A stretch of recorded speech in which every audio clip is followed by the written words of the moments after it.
শান্তিনিকেতনের প্রান্তিক এলাকায় তৃণমূল নেতার হোটেলে এবার পুলিশের হানা। বেআইনি মধুচক্রের অভিযোগে আটক 13 জন। শান্তিনিকেতনের প্রান্তিক এলাকার এক তৃণমূল কংগ্রেস নেতার মালিকাধীন একটি হোটেলে বৃহস্পতিবার গভীর রাতে হানা দিল পুলিশ।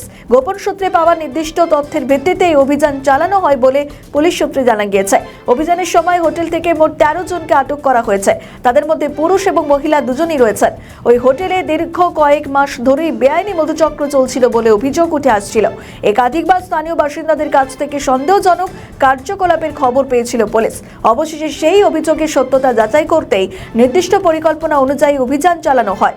অভিযানের সময় হোটেলের একাধিক ঘর থেকে সন্দেহজনক পরিস্থিতিতে থাকা ব্যক্তিদের আটক করা হয়। ঘটনাস্থল থেকে বেশ কিছু নথিপত্র এবং অন্যান্য গুরুত্বপূর্ণ সামগ্রী উদ্ধার হয়েছে বলে পুলিশ সূত্রে জানা গিয়েছে।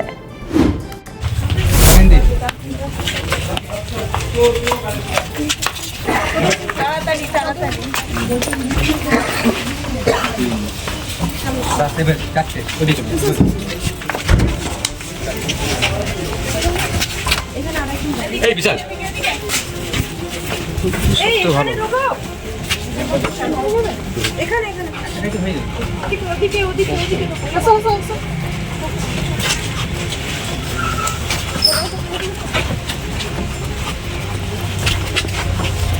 এদিকে লক্ষ্য দাও।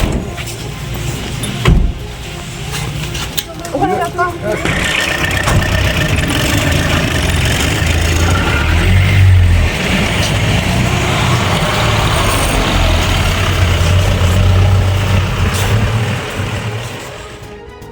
আমাদের ভিডিও ভালো লাগলে লাইক ও শেয়ার করুন। কমেন্ট সেকশনে আপনাদের মতামত জানান। আরও ভিডিও পেতে আমাদের চ্যানেলটিকে সাবস্ক্রাইব করুন এবং প্রতি মুহূর্তে খবরের আপডেট পেতে প্রেস করুন বেল আইকন।